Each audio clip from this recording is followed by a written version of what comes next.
मोहब्बत जब लहू बनकर रगों में सरसराए तो कोई भूला हुआ चेहरा अचानक याद आए तो कदम मुश्किल से उठते हों, इरादा डगमगाए तो कोई मध्यम से लहजे में तुम्हें वापस बुलाए तो ठहर जाना, समझ लेना।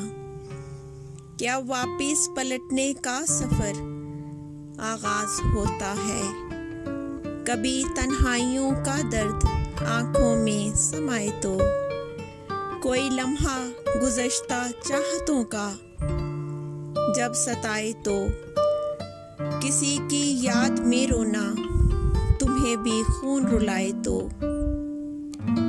अगर तुम्हारा दिल तुमसे किसी दम रूठ जाए तो कभी अनहोनियों का डर परिंदों को उड़ाए तो हवा जब पेड़ से जर्द सा पत्ता गिराए तो ठहर जाना, समझ लेना।